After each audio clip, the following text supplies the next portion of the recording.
Imagine a Japan in flames, an empire teetering between tradition and modernity. Ancient warriors, armed with katanas and an unbreakable code of honor, facing modern armies with rifles and cannons. This is the story of a man, the last samurai.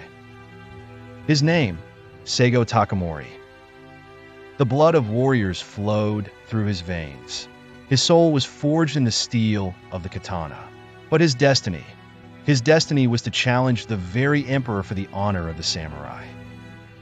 This is the story of the Satsuma Rebellion. Japan, 19th century. For more than 250 years, the country was ruled by the Tokugawa shogunate, a feudal regime where the samurai dominated as the elite warrior class. In every castle, in every village, the figure of the samurai was synonymous with honor, discipline, and absolute loyalty. However, the world was changing rapidly. Contact with the West, forced by the arrival of the black ships of U.S. Commodore Matthew Perry in 1853, shook the foundations of traditional Japan. The pressure to open ports to foreign trade and technology weakened the shogunate's control. The feudal lords began to divide between those who wanted to modernize the country and those who wished to preserve tradition. Emperor Meiji, a young monarch with an ambitious vision, decided to end the shogunate and modernize the nation. Western-style armies were created, feudal domains were abolished, samurai privileges were eliminated, and the public carrying of swords was banned. The old guard, the proud warriors who had protected Japan for centuries, were stripped of their identity. One of them, however, refused to accept his fate. Saigō Takamori, a man of principles, an unyielding warrior, saw his world crumble.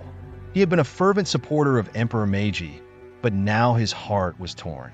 When the government he had helped establish turned against his own class, he realized he had been betrayed. And when the final dissolution of the samurai was ordered, he had no choice but to fight. In the Satsuma region, where Takamori had retired after his disillusionment with the government, discontent grew like an unstoppable fire. Thousands of samurai, stripped of their status, turned to him for leadership. Men who had been born to fight, but were now considered relics of a bygone era, found in Takamori a leader willing to defend their honor. Isolated from the central government and with his own military academy, Satsuma became a bastion of resistance. The government, fearing an insurrection, sent spies and attempted to disarm the region. But instead of submitting, Takamori and his followers took up arms. In February 1877, the rebellion began. 40,000 samurai, armed with their katanas, traditional armor, and an unbreakable code of honor, marched against Meiji's government. Among their ranks were not only veterans of past battles, but also young men eager to join the fight for the restoration of Japan's true spirit. The government's armies were better equipped: rifles, machine guns, and cannons. But Takamori was no ordinary man.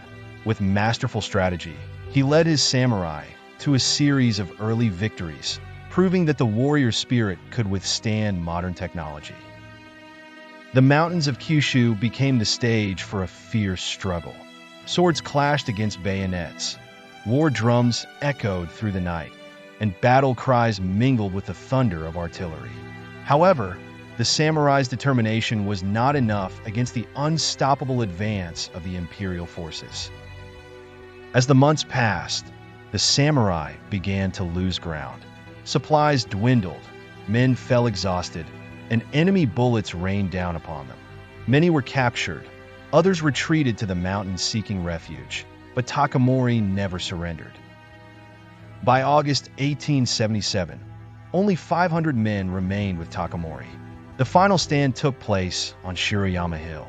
Surrounded by more than 30,000 imperial soldiers, without ammunition and with only their swords, the samurai knew that dawn would bring their end.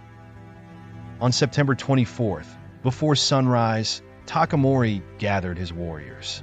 He looked each of them in the eyes and spoke with the solemnity of a leader who knew death was imminent. "We will die as samurai, not as rebels, but as guardians of honor and tradition." With katanas raised high, they charged one last time. The battle was a massacre.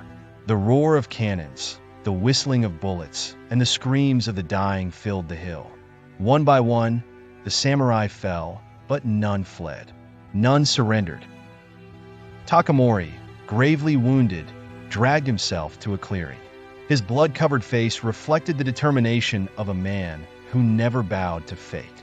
With his last strength, he ordered his loyal companion to deliver the final blow. His head was taken to the capital, but his spirit became legend. Despite the defeat, Takamori's sacrifice was not in vain. Over time, Emperor Meiji pardoned him and recognized him as a true patriot.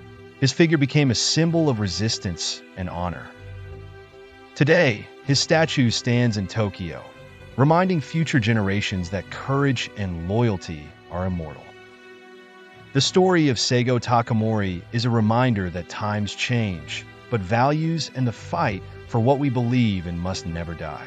Today, we do not fight with swords, but we still face battles in our lives, in our dreams, in the struggle for what is right. If this story inspired you, give it a like, subscribe, and share this video. And remember, the true warrior is not the one who never falls, but the one who rises every time he does.